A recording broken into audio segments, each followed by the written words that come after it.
Hello people, welcome to the Elias. नया chapter शुरू हो गया, वर्क एंड एनर्जी। इससे पहले हमने ग्रेविटेशन के इंटेक्स्ट और एक्सेस क्वेश्चन दोनों कर लिए, वीडियो जाके देख लेना।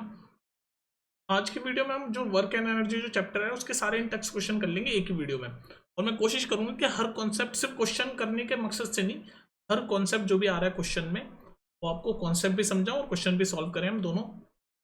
और ज़्यादातर जो इंटेक्स्ट और एक्सरसाइज है ना वो बहुत इंपॉर्टेंट होते हैं एनसीईआरटी के, उसमें ऑलमोस्ट आपका पूरा chapter cover.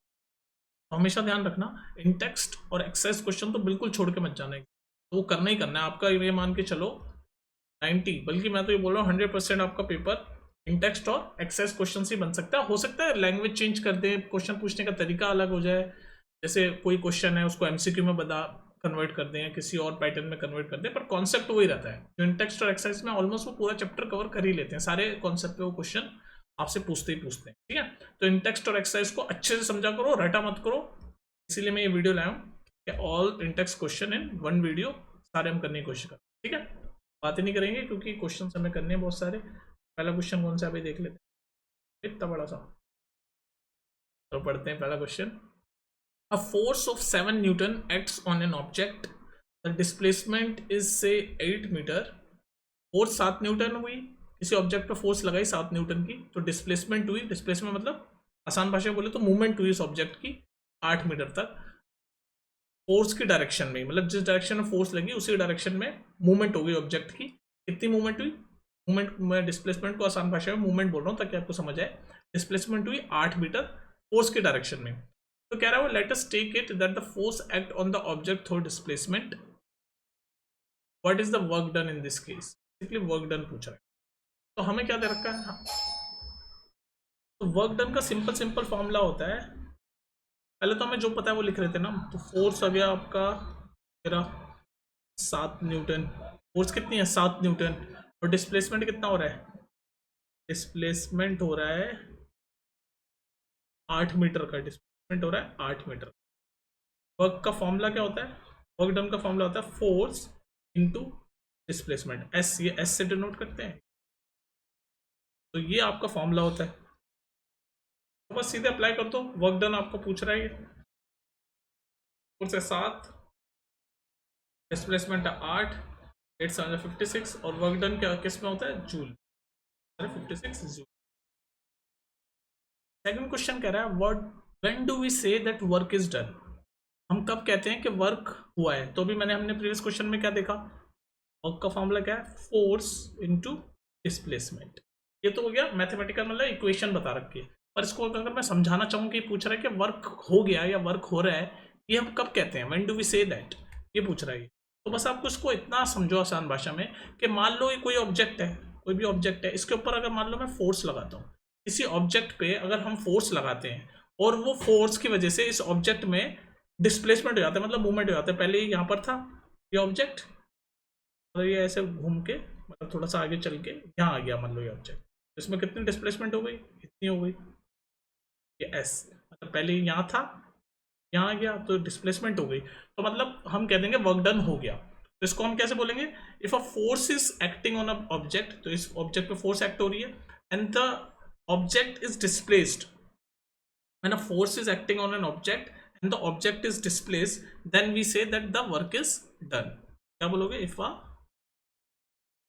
force is acting on an object or a body, body बोल लो, if a force is acting on a body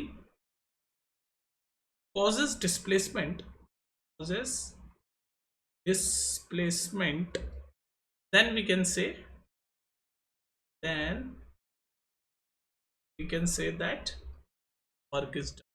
Right? समझ आ गया। कोई मैं समझाता हूँ, अगर मान लो किसी बॉडी पे हम फोर्स लगाते हैं और वो बॉडी में डिस्प्लेसमेंट हो जाती है, मतलब आसान भाषा में बताऊँ तो मूवमेंट हो जाती है। जैसे मूवमेंट हो गई, यहाँ फोर्स लगाई, इस डायरेक्शन में फोर्स लगाई, ये उसमें मूवमेंट हो गई इतने डिस्टेंस की, तो हम कह देंगे भाई वर्क हो गया। तो वही मैंने यहाँ वर्ड्स में लिखा हुआ है, if a force is acting on a body causes displacement, then we can say that work is done. समझ आ गई बात। नेक्स्ट देख लो जल्दी से।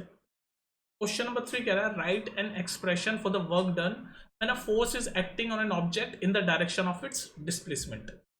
ये बोल रहा है कि एक एक्सप्रेशन लिखो, जब वर्क डन का एक्सप्रेशन लिखो, right an expression for the work done when a force is acting on an object in the direction of its displacement. तो वही बात है, मान लो ये ऑब्जेक्ट है ना, और इसने ये यहाँ से चल के यहाँ पहुंच गया, तो इस किस डायरेक्शन में इसकी डिस्प्लेसमेंट हो रही है? इस डायरेक्शन में हो रही है, इस डायरेक्शन में जा रहा है ना, और फोर्स भी इसी डायरेक्शन में लग रही है। तो इसके लिए वर्क डन की आपको एक्सप्रेशन क्या है? तो वही बेसिकली वही फॉर्मूला पूछा है, work done is equal to force into displacement, और इस बार हम यही बोलेंगे। लेकिन अगर मान लो फोर्स अपोजिट डायरेक्शन में लग रही है, जिस डायरेक्शन में डिस्प्लेसमेंट हो रहा है, तो यहाँ पर माइनस का साइन आ जाए। मतलब ये बस साइन कन्वेंशन है कि अगर जिस डायरेक्शन में मूवमेंट हो रही है, जैसे मूवमेंट, ये ऑब्जेक्ट जो है, ये ऑब्जेक्ट है वो नाम से, इसकी मूवमेंट इस डायरेक्शन में हो रही है और मैं फोर्स अपोजिट डायरेक्शन में लगा रहा हूँ, तो माइनस का साइन ये दिखाता है। ठीक है, तो यहाँ पर तो हम ये कह रखा है कि जिस डायरेक्शन में फोर्स लग रही है उसी डायरेक्शन में डिस्प्लेसमेंट यानी कि मूवमेंट हो रही है, तो एक्सप्रेशन क्या होगी? तो एक्सप्रेशन वही है, वो जो फॉर्मूला है, फोर्स वहाँ फिर आके अलग अलग चीजों में। नेक्स्ट देख लेते हैं, क्वेश्चन नंबर कौन सा है? क्वेश्चन नंबर 4 है। Question number, define 1 joule of work. भाई अभी तो मैंने समझा, आप देखो फिर से वही वर्क का formula, work is equal to force into displacement. कह रहा है 1 जूल वर्क है, इसको डिफाइन करो। तो देखो ये फॉर्मूला है, और वर्क हमारे आपको पता है वर्क की यूनिट है जूल, वर्क की यूनिट है। कह रहा है 1 जूल वर्क है, तो इसको कैसे डिफाइन करोगे, ये पूछ रहा है। तो अगर ये वर्क 1 जूल आ रहा है, 1 जूल, तो इसका मतलब ये दोनों मिलके भी 1 1 ही होंगे, तभी पूरा वर्क डन 1 जूल आएगा, यानी फोर्स भी 1 न्यूटन रही होगी, डिस्प्लेसमेंट भी 1 मीटर हो रहा होगा। तभी तो जब आप वर्क के फॉर्मूले में डालोगे दोनों चीजें, फोर्स को 1 न्यूटन डालोगे, डिस्प्लेसमेंट भी 1 डालोगे, तो 1 इंटू 1 1 ही होगा, तो वर्क आ जाएगा 1 जूल। तो वही तो ये पूछ रहा है। तो इसका मतलब क्या कहना चाह रहा है ये, कि 1 जूल ऑफ वर्क का मतलब ये है कि 1 न्यूटन फोर्स लग रही है किसी ऑब्जेक्ट में और 1 मीटर का डिस्प्लेसमेंट हो रहा है, तो उसको हम बोलेंगे 1 जूल ऑफ वर्क। और बोलो भाई, ये समझ आ रहा है ना आपको 1 जूल ऑफ वर्क का मतलब? भाई वर्क का फॉर्मूला क्या होता है? वर्क का फॉर्मूला होता है फोर्स इनटू डिस्प्लेसमेंट। यहां तक तो बात क्लियर है, वर्क का फॉर्मूला है फोर्स इनटू डिस्प्लेसमेंट, और वर्क का यूनिट है जूल, और कह रहा है वर्क है 1 जूल। तो ये वर्क 1 जूल तभी तो आएगा जब फोर्स भी 1 होगी और डिस्प्लेसमेंट भी 1 होगा, यानी फोर्स 1 न्यूटन की होगी, डिस्प्लेसमेंट भी 1 मीटर का होगा, तभी जाके आपका 1 जूल वर्क आएगा, क्योंकि एफ भी 1 हो जाएगा यहाँ पुट करेंगे, तो डिस्प्लेसमेंट भी 1 होगा, तो 1 इंटू 1 1 ही होगा, वर्क आ जाएगा आपका 1 जूल, है ना। ये पूछ रहा है इसको डिफाइन करो, तो इसका डेफिनेशन यही है कि when 1 Newton of force, 1 Newton of force is applied on an object, 1 Newton of force is applied on object and it causes, तो वर्ड में लिख रहा हूं बस उसी बात को जो भी समझाया, it causes displacement of 1 metre, then we say 1 joule of work is done, कर दिया डिफाइन। ठीक है जी, बात समझ में आ गई ना। 1 joule of work is done मतलब फोर्स भी 1 न्यूटन, डिस्प्लेसमेंट भी 1 मीटर, तभी जाके 1 जूल ऑफ वर्क हो जाएगा। ठीक है, नेक्स्ट देख लो, क्वेश्चन नंबर 5 कह रहा है a pair of bullock exert a force of 140 newton on a pluff, the field being pluffed is 15 meter long, how much work is done in pluffing the length of field? Question समझ आया तुम्हें? भाई वो होती है ना, आपने ये प्लफिंग समझते हो आप क्या होता है प्लफिंग? ये हल चलाना जो होता है, जैसे ऐसे 2 गायें होती है, आपने देखा होगा ना, फिल्म में देखा होगा, नहीं तो रियल में भी कहीं ना कहीं देखा होगा, कि जो 2 बैल होते हैं उनके पीछे वो हल होता है, और वो ऐसे हल को प्लफिंग करते हैं, ऐसे खींचते हुए गायें आगे ले जा रही होती है, और वो फील्ड को प्लफ करता रहता है। तो वो ये बोल रखा है बस इसको, कि 2 bullock, a pair of bullocks, 2 बैल हैं जो 140 न्यूटन की फोर्स लगा रहे हैं। तो हमें फोर्स पता है कितनी है, 140 न्यूटन। ठीक है जी, फोर्स पता चल रही है हमें कितनी, 140 न्यूटन, और फील्ड जो है यानी वो 15 मीटर लॉन्ग, यानी कि डिस्प्लेसमेंट है, ये डिस्प्लेसमेंट है, डिस्प्लेसमेंट कितना है, 3 मीटर लॉन्ग, मतलब ऐसे बुलक काट ने 15 मीटर लॉन्ग तक प्लफिंग कर ली होगी, वो गाय, वो जो बैल है वो पीछे हल बांध के ऐसे चल रही होंगी, तो आपका जो फील्ड है वो प्लफिंग उसकी 15 मीटर तक हुई है, ये तो बता रखा है। यानी कितनी डिस्प्लेसमेंट हुई, 15 मीटर की डिस्प्लेसमेंट हुई। तो आपसे पूछ रहा है वर्क डन कितना हुआ, तो बस सिंपल सा आपका फॉर्मूला है वर्क डन का, इस बार तो हमने देख लिया, work done is equal to force into displacement, और वर्क की यूनिट क्या होती है, जूल होती है, बस सीधे कर दो। तो फोर्स आपकी है 140 न्यूटन, वैल्यू पुट कर दो बस सीधे, डिस्प्लेसमेंट हुई है 15 मीटर की, 140 इंटू 15 कितना होता है, आप अपनी स्पीड पे कर सकते हो, मुझे दिख रहा है ये 2100 जूल। तो ये हो गया वर्क डन आपका आंसर 2100 जूल। ठीक है जी, समझ आ रही बातें। नेक्स्ट देख लो क्वेश्चन नंबर कौन सा है हमारा, 6th। चलो, what is the kinetic energy of an object. किसी भी ऑब्जेक्ट की काइनेटिक एनर्जी क्या होती है। तो देखो काइनेटिक एनर्जी पूछ रहा है बेसिकली, तो काइनेटिक एनर्जी पहले तो आपको पता होनी चाहिए। काइनेटिक एनर्जी का फॉर्मूला क्या होता है, ये काइनेटिक एनर्जी का फॉर्मूला होता है हाफ mv²। ये होता है काइनेटिक एनर्जी का फॉर्मूला। तो ये क्या होता है काइनेटिक एनर्जी किस, ये m क्या है इसमें, m है मास और v है आपकी वेलोसिटी। m है मास और v है आपकी वेलोसिटी। तो आप इस फॉर्मूले से भी काइनेटिक एनर्जी से बता सकते हो कि काइनेटिक एनर्जी क्या होती है। तो काइनेटिक एनर्जी बेसिकली एक तरीके की एनर्जी है जो ऑब्जेक्ट के मास और वेलोसिटी है, यानी कि मोशन। वेलोसिटी है, वेलोसिटी मतलब वो मूवमेंट हो रही है यानी कि मोशन। तो हम बोल सकते हैं kinetic energy is a energy which is due to the mass of an object और the motion of an object. Kinetic energy is an energy due to the mass, तो ना फॉर्मूला m है, तो due to the mass of the object, और ये velocity यानी कि motion हो रही है, मूवमेंट हो रही है, तो mass of an object and the motion of an object.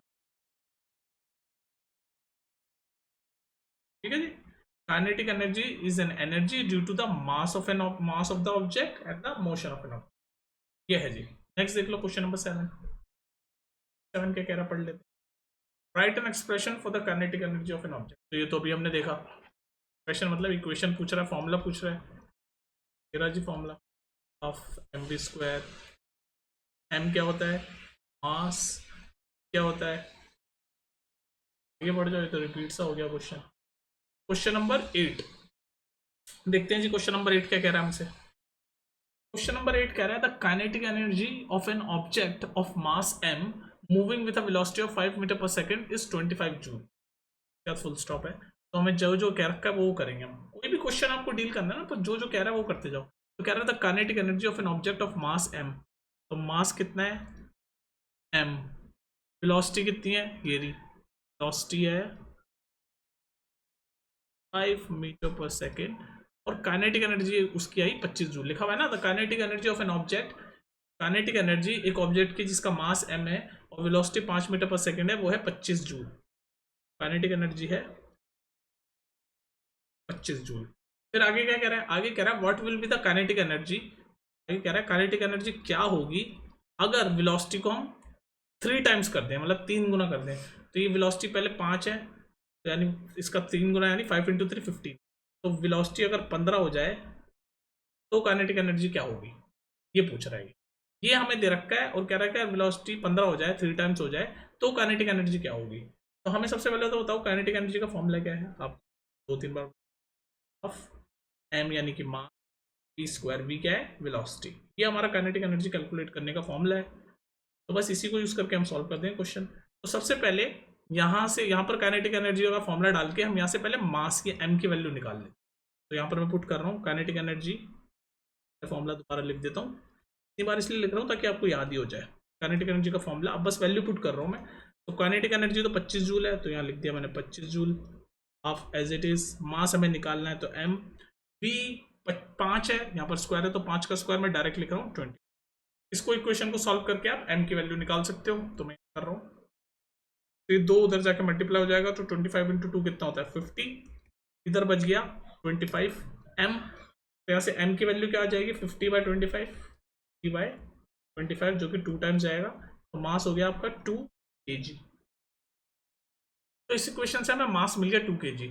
तो बस अब यहाँ पर हमें मास मिल गया 2 kg। और अब हमसे ये पूछा था कि काइनेटिक एनर्जी कितनी होगी अगर हम वेलोसिटी को 3 टाइम्स कर दें। तो पहले वेलोसिटी थी 5, उसका 3 टाइम्स होता है 5 × 3 50। तो अब हम यहाँ से काइनेटिक एनर्जी निकाल लेंगे, हमें तो पता ही है। काइनेटिक एनर्जी अब होगी हाफ, मैं डायरेक्ट वैल्यू पुट कर रहा हूँ इस बार, हाफ m हमें अभी कैलकुलेट किया 2, और v की वैल्यू 15 हो गई। अब 3 टाइम्स होने के बाद स्क्वायर है तो 4 बार इसको सॉल्व कर दो, वही आपकी काइनेटिक एनर्जी और वही हमें सॉल्व करना है। तो ये 2 से 2 गया, 15 × 15 यानी कि 15 का स्क्वायर। मेरे को डायरेक्ट पता है कि 15 का स्क्वायर 225 होता है। काइनेटिक एनर्जी एक एनर्जी है और एनर्जी की यूनिट होती है हमेशा जूल, जो कि यहाँ पर भी हमने देखा था। तो इसका आंसर है ये जो क्वेश्चन पूछ रहा है कि जब 3 टाइम वेलोसिटी कर देंगे, ये 5 वेलोसिटी को जब 3 टाइम्स करा तो 15 हो गई, तो काइनेटिक एनर्जी हो गई हमारी 225। ये इसका आंसर है। कोई दिक्कत? कोई दिक्कत नहीं होनी चाहिए। नेक्स्ट देख लेते हैं जल्दी से। Question number 9, what is power?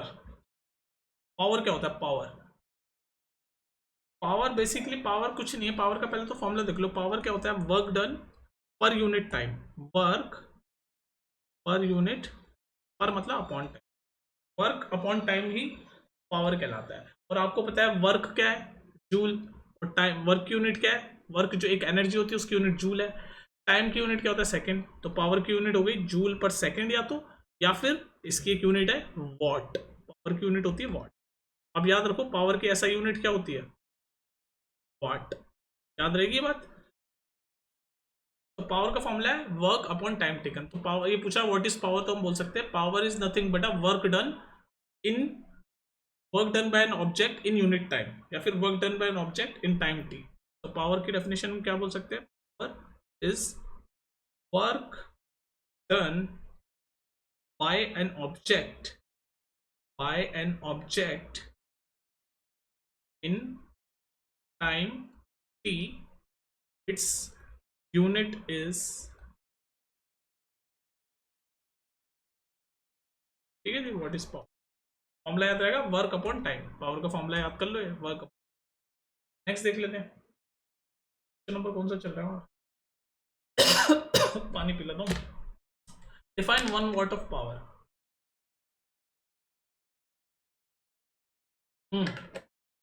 1 watt of power को कैसे डिफाइन करेंगे? ये वही क्वेश्चन है जैसे हमने कहा था डिफाइन 1 जूल। तो हमें पावर का फॉर्मूला डालना है सबसे पहले। पावर का फॉर्मूला क्या होता है? Work upon time. यही है ना पावर का फॉर्मूला। पावर का फॉर्मूला क्या है? Work upon time. और हमसे कह रहा है कि 1 वाट पावर को डिफाइन करो। तो ये पावर 1 वाट होने के लिए ये दोनों भी 1 1 होने चाहिए, यानी वर्क भी 1 जूल होना चाहिए और टाइम भी 1 सेकंड होना चाहिए, तभी तो पावर 1 आएगा। तो आप सॉल्व करके देख लो। अगर वर्क 1 जूल होगा, टाइम 1 सेकंड होगा, और फिर हम इस फॉर्मूले में डालेंगे तो पावर क्या हो जाएगा? वर्क की जगह 1 डालूंगा 1, टाइम की जगह 1 डालूंगा 1, तो 1/1 1 ही होगा, तो पावर हो जाएगा 1। और पावर की यूनिट है वाट, तो 1 वाट। तो बेसिकली ये पूछ रहा है कि 1 वाट का मतलब क्या है। तो 1 वाट का मतलब आप यहाँ से समझ पा रहे हो कि 1 वाट का मतलब ये होगा कि जब 1 जूल ऑफ वर्क डन हो रहा हो इन 1 second, when 1 joule of work is done by an object in 1 second, when 1 joule of work, 1 joule work is done by an object in 1 second, 1 second, ये डिफाइन 1 वाट। भाई 1 तभी आएगा ना। आप देखो ना, ये पावर का फॉर्मूला क्या है? वर्क अपॉन टाइम, और क्या रहा है 1 वाट। तो पावर 1 तभी आएगा जब वर्क भी 1 हो, टाइम भी 1 हो, तभी तो 1/1 1 ही होगा। तो ये वर्क भी 1 जूल है, टाइम भी 1 सेकंड है, तभी तो आपका पावर 1 वाट आएगा। तो वही हमने बस इसको वर्ड्स में लिख दिया कि when 1 joule of work is done by an object in 1 second. तो ये डेफिनेशन निकाल है, ठीक है। ये फॉर्मूले से ही हमने बनाया ये डेफिनेशन। नेक्स्ट देख लो। क्वेश्चन नंबर 11 कह रहा है, अ lamp consumes 1000 joule of electrical energy, energy 1000 joule, time 10 second. तो एनर्जी यानी कि वर्क, आपको पता है वर्क जो है वो एनर्जी ही है एक तरह की। तो वर्क कितना है इसमें? 1000 जूल। टाइम कितना है? 10 सेकेंड। सीधे फॉर्मूले में भेज दिए क्वेश्चन। और आपसे क्या पूछ रहा है? पावर। अभी तो हमने देखा पावर का फॉर्मूला क्या होता है। पावर का फॉर्मूला क्या होता है? Work upon time. Work upon time ही तो होता है पावर का फॉर्मूला, और कुछ तो ही ना होता है। वैल्यू पुट कर दो बस इसमें। पावर हमें निकालना है, तो पावर, वर्क कितना है? ये रहा वर्क 1000, टाइम कितना है? ये रहा टाइम 10, 0 से 0 गया तो पावर आ गया 100। क्या होगा यूनिट पावर का? मैं बता चुका हूँ, पावर का यूनिट होता है वाट, 100 वाट। समझ आ गया ना? बस इस फॉर्मूले पे डायरेक्ट बेस किया।